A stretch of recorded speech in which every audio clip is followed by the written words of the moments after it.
Welcome to a special episode of the Secret Virginia podcast, where we explore the hidden mysteries of the Old Dominion and its neighbors.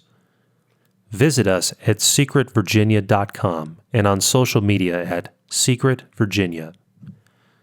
Tonight, we bring you a chilling tale called the Petersburg Dhampir by M.A. Kleen. Enjoy.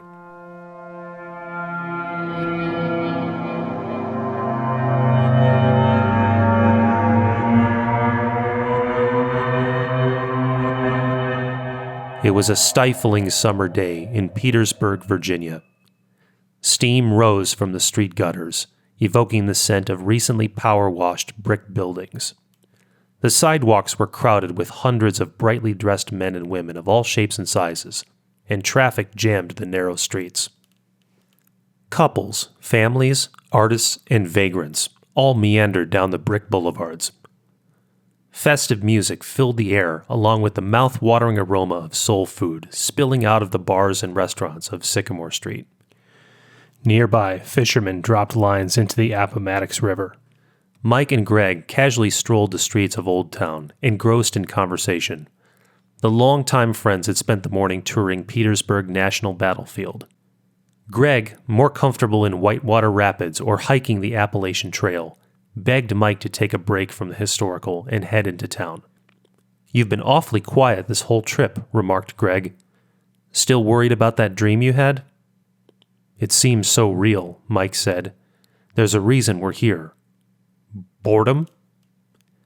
Their path took the friends down a street lined with eclectic shops and colorful federal-style homes and apartments, with white porch columns, iron railings, and black shutters. "There's a house around here made of tombstones." Greg, who was a head shorter than his friend, said while staring at his cell phone, "That's right up your alley, but I think we'll have to drive there." "I'm starving," Mike grumbled. "Let's get out of this heat. You see a restaurant around here? It's almost 1 o'clock, I think." He was dressed head to toe in black, with black cargo shorts and a plain t-shirt. Not ideal for the balmy heat. Greg leaned into his walking stick, which was adorned with small medallions from across the United States, places like Yellowstone, Yosemite, and Glacier Bay. Suddenly, 3 women dressed in high-cut shorts and tank tops squeezed past the 2 friends and entered a second-hand clothing store. Greg's eyes followed the women, but the snap of Mike's fingers interrupted his thoughts. "What?" he asked, running his fingers through his greasy blonde hair. "Just because you're celibate or whatever doesn't mean the rest of us are." "I'm not celibate," Mike protested. "Well, you haven't had a girlfriend since high school." "That was only a year ago." Before Mike could say anything else, he felt a painful jolt to his shoulder as he collided with a young woman walking in the opposite direction down the narrow sidewalk. He resisted the urge to curse her out, not out of compassion, but because he was immediately transfixed by her weary, dark eyes that contrasted with her otherwise chalky skin. She had long black hair and wore a dark green antique dress. She was also terribly thin.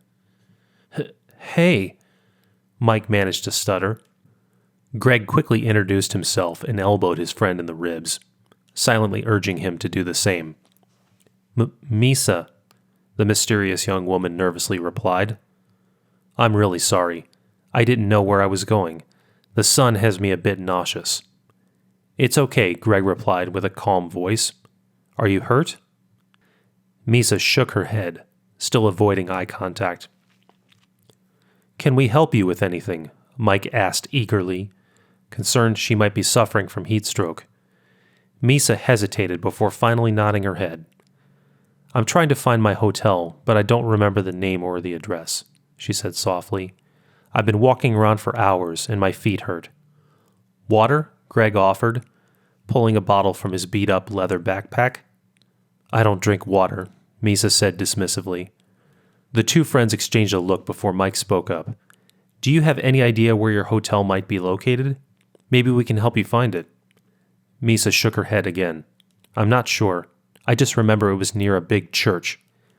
Mike took a deep breath to clear his mind. "Hey, we're about to go eat. Do you want to come with us?" He hopefully raised both eyebrows. Misa lowered her eyes, scanned the sidewalk, and rubbed her hands up and down the sides of her dress. Sure, I guess, she mumbled uncertainly. Greg excitedly tapped his walking stick on the bricks and grinned. That's a great idea.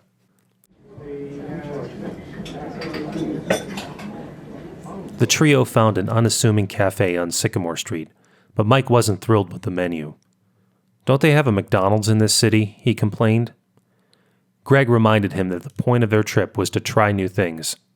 As they took their seats, Greg's backpack opened to reveal a thick, crusty book on vampire lore. Misa sat with her back against the wall adorned with antique photos and paintings.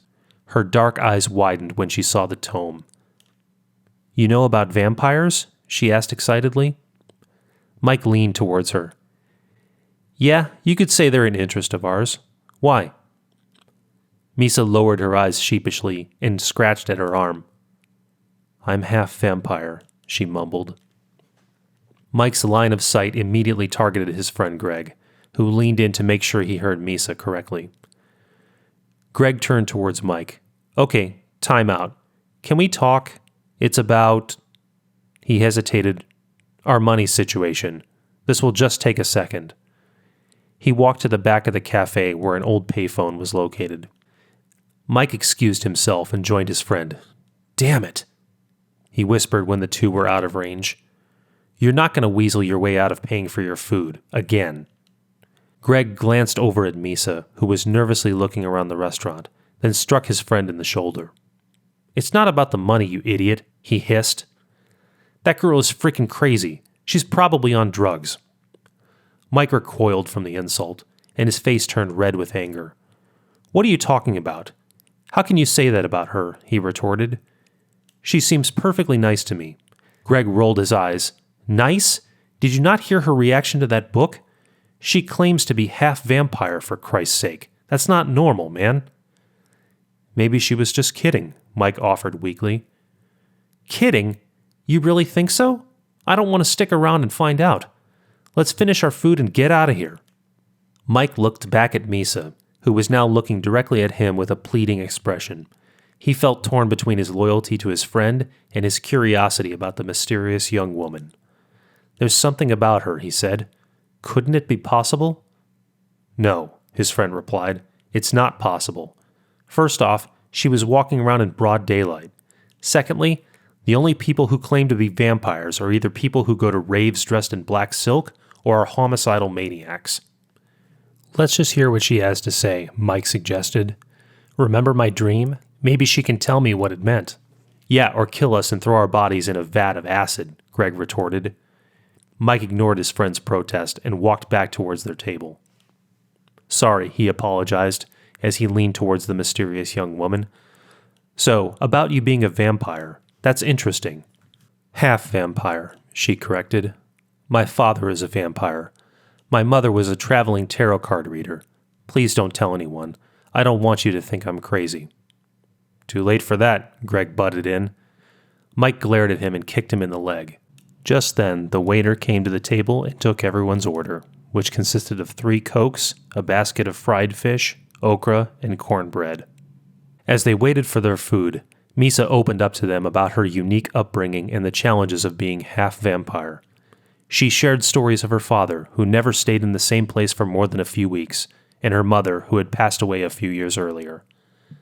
Despite their initial skepticism, Mike and Greg found themselves fascinated by Misa's story and asked more and more questions. As they talked, their food arrived, and they all eagerly dug in. The fish was crispy and flavorful, and the Cokes were refreshing in the humid southern heat. Misa seemed to enjoy the food as well, although she was more reserved in her eating habits. So why Petersburg? Greg asked, with a mouthful of cornbread. I mean, why are you here? Like I said, we move around a lot. Father goes where he thinks no one will ask too many questions. You may have heard about the unusual deaths or disappearances. No, we haven't. We're only here for a few days. What happened? Wait a minute. Let me look that up, Greg said as he quickly searched for news on his phone. Oh, yeah. There have been a series of attacks on tourists and locals alike. The police are still investigating and have urged everybody to stay cautious. Big surprise, Mike muttered under his breath. Are you safe? Not really. I'm afraid my father is responsible, Misa confided. Don't worry, we'll do everything we can to help you, Mike volunteered, a bit too enthusiastically. We should go to the police and tell them what you know. I don't think that's a good idea, Misa replied nervously. My father is very powerful and well-connected. The police won't believe me. Then what should we do? Greg asked, concerned. Maybe we should investigate, Mike proposed. I don't know about that plan, Greg hesitated. But we can't just sit and do nothing. Let's think this through and come up with a plan. Thank you so much for your help, Misa said gratefully, a glimmer of hope in her eyes. After they finished their meal, Mike and Greg insisted on taking Misa back to her hotel, which she reluctantly agreed to. What do we have to do to stop this guy? Mike asked the dark-haired young woman as they strolled towards the parking lot at Sycamore and Old Street. There's an ancient and holy item, Misa explained. It's a wooden cross, but the bottom is sharpened and deadly. I don't have it, but I think one of the antique shops around here might. Wait a minute, Greg interrupted. If you think you know where it is, why haven't you just bought it and stabbed the guy? Misa's cheeks flushed. It's been sanctified, so I can't touch it or it'll hurt me too, she said. Besides, I can't kill my father. He's too powerful. Greg launched into a tirade. Man, now hold on, he yelled and flailed his arms through the air. You're a Dhampir, Dhampiresa, whatever. If you can't do it, how the hell are we supposed to? Mike put a calming hand on Greg's shoulder. We'll figure it out, he said. Let's go check out the antique shops and see if we can find this cross. Misa's face brightened. Thank you so much, she said gratefully. I've been trying to find a way to stop him for so long. I knew if we came to Petersburg, I could find someone who could help me. This is insane, Greg grumbled. We're not vampire hunters. We're not even armed. Mike turned to him. We'll figure something out, he said. Maybe we can find a way to trap or subdue him without killing him. But we need to act fast before he strikes again. Misa, do you have any more information about his habits or whereabouts? Misa nodded. There's a secluded alley nearby filled with old industrial equipment and crumbling brick walls. But he's very cunning and can sense danger, so we have to be careful. You mean the Appomattox Ironworks? Mike confirmed. Greg, can you check out the antique shops and see if they have the wooden cross? We may need it as a last resort. Got it, Greg replied, and started to walk away. Let's meet at the old ironworks after sunset, but be careful, guys. We don't know what we're dealing with here. Greg disappeared into the crowd. Mike turned to Misa. Let's stick together until tonight. We can scout the area and see if there's any other way to stop him. And we'll need to stay alert and watch each other's backs. Misa nodded, a determined look in her eyes. I had a dream some time ago about two men just like you. I just knew you would help me. I had a similar dream a few months before we came here, Mike revealed. Can that be a coincidence?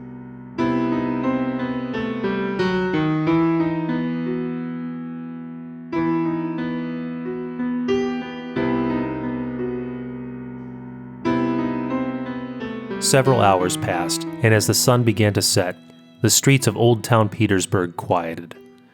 Greg had been on a wild goose chase, searching every antique shop in the area. With only one shop left to check, he knew it was his last chance to find the cross and prove whether Misa's story was true. As he entered the shop, the scent of incense overwhelmed him. He politely greeted the proprietor, an older man with a strange grin. "Excuse me," Greg said. "Do you happen to have an old cross that's sharpened at the end? I need it for a bet with a friend." The old man's toothy grin widened as he walked over to a large, ornate glass case. "Yes, we do have the item you seek," he said in a hushed tone. "It is very special. I acquired it from a traveling troupe of Romani." Greg's interest piqued at the mention of the item's unique history. "That sounds fascinating, but how much does it cost?" he asked impatiently. The man narrowed his eyes and scrutinized him for a moment. "It is valued at $100, he whispered. "However, I sense a deep purpose in your quest. To you, I will gift it for free. Strange forces are at work this night. Greg was taken aback by the man's words, but gratefully accepted the cross. Thank you, sir. I appreciate it, he said, careful not to offend him with his hurried tone. He quickly snatched up the item and rushed out the door towards the prearranged meeting place. Mike paced nervously in the narrow causeway, trapped between an old wrought iron furnace on one side and a drainage ditch on the other, with a wooden fence blocking the only other way out. It was the perfect place for an ambush. Misa stood still, her eyes scanning the surrounding darkness. Soft lights flickered in the apartment windows overlooking the alley. Are you sure he'll be here? Mike asked, his impatience showing. Yes, Misa insisted. This is where he usually hunts. As they waited, it suddenly became darker, as if something covered the moon. The sound of gurgling water in the drainage ditch echoed off the weathered brick walls. An icy chill permeated the air, and Mike felt a sense of dread wash over him. The thought of being set up permeated his mind for the first time. He had implicitly trusted this girl. What if she lured her father's other victims here, playing the damsel in distress? Before he could say anything, a giant man dressed in black stepped out of the mist at the end of the alley.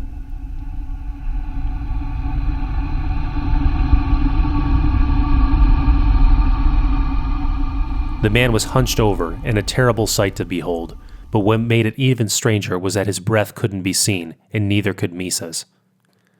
As the man in black seemed to glide along, he stopped only a few yards from the two, and his eyes fell on Misa. Your terror is at an end, she screamed at him. The man's lips curled into an evil grin. And who will stop me, he hissed. You? A weak little half-breed? He paused and turned towards Mike. Or how about your little friend here? He added. I am rather hungry. His mouth opened, revealing menacing blood-red teeth. Mike shook in fear. Come on, Greg. Where the hell are you? He whispered. Just then, the crunching of footsteps rang out from behind the vampire. Greg appeared, walking stick in one hand and cross in the other, running towards them with legs honed through years of hiking. The vampire hissed and turned his head in the direction of the interloper. Then, with a mighty leap, he jumped into the air and remained there, motionless, floating above the ground.